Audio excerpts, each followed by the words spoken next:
Olá. Ah, Nós já vimos em acústica o chamado efeito Doppler.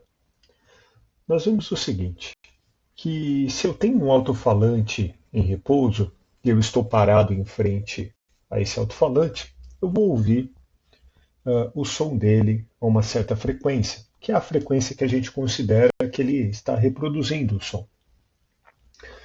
Agora, por exemplo, se esse alto-falante estiver andando em sua direção, a gente vai ter na frente do alto-falante uma compressão das ondas, um encurtamento do comprimento de onda, e a pessoa que está em frente a esse alto-falante que se aproxima dela vai ouvir o som mais agudo, a frequência aumenta. Caso esse alto-falante estivesse andando para o outro lado, nós teríamos um alongamento do comprimento de onda e a frequência diminuiria, dando um som mais grave. Ok, agora nós veremos como isso acontece com a luz e qual é a ligação deste fenômeno com relatividade. É o seguinte, suponha que eu tenha uma fonte luminosa emitindo um sinal de luz, que está sendo tratado aqui como uma onda. Se essa fonte luminosa começa a se deslocar, da mesma maneira que aconteceu com a onda mecânica ali do alto-falante, eu tenho o comprimento de onda encurtando um pouco. Um encurtamento do comprimento de onda leva a um aumento da frequência.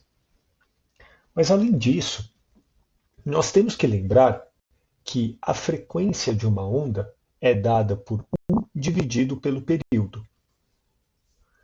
O período é o tempo que leva para que essa fonte reproduza uma oscilação completa do sinal que ela está emitindo.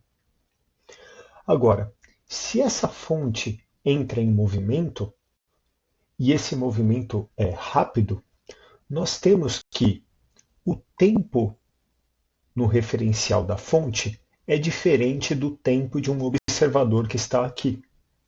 O tempo do observador é gama vezes o tempo da fonte. Ou seja, se esse tempo, chamado período, vai mudar, esse observador aqui vai experimentar uma alteração na frequência.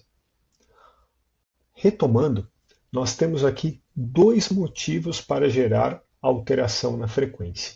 Um é pelo achatamento do comprimento de onda, no caso de uma fonte que se aproxima do observador.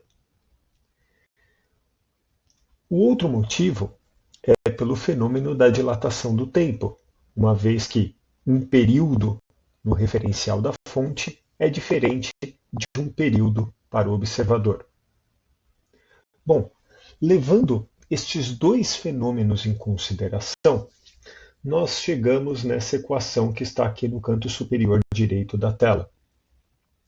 A frequência percebida pelo observador é a frequência original da fonte, digamos assim, vezes a raiz de 1 mais v sobre c dividido pela raiz de 1 menos v sobre c. Isso para uma fonte aproximando. Caso ela afaste, nós trocamos os sinais. Em cima vai ter um sinal negativo, embaixo um sinal positivo. Sem entrar no mérito da resolução dessa equação, nós podemos dizer o seguinte, que quando a fonte se aproxima do observador, a sua cor aumenta de frequência, ou seja, ela sofre um desvio para o azul. No caso de um afastamento, a cor sofre uma diminuição da sua frequência, ou seja, desvia-se em direção ao vermelho. Esse é o chamado efeito Doppler relativístico. Aonde que esse efeito Doppler é utilizado? Bom, os radares fotográficos de velocidade, eles funcionam com base nesse efeito Doppler. O que acontece?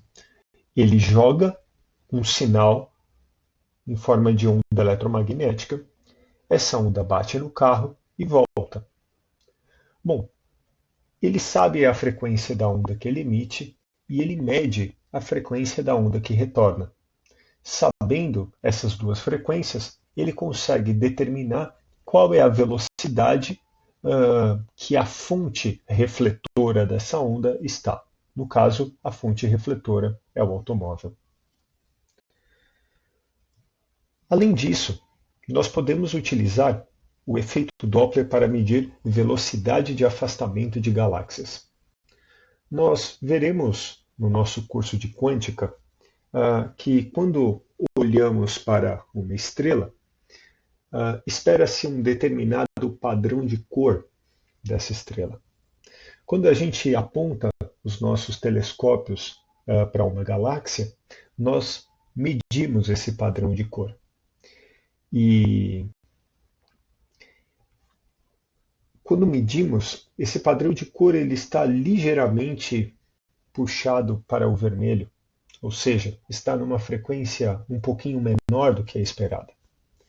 Bom, sabendo a frequência esperada e a frequência medida, nós conseguimos determinar a velocidade de afastamento das galáxias. E utilizando um resultado da astronomia, que é chamada Lei de Hubble, a gente consegue medir a velocidade com que essas galáxias estão se afastando de nós.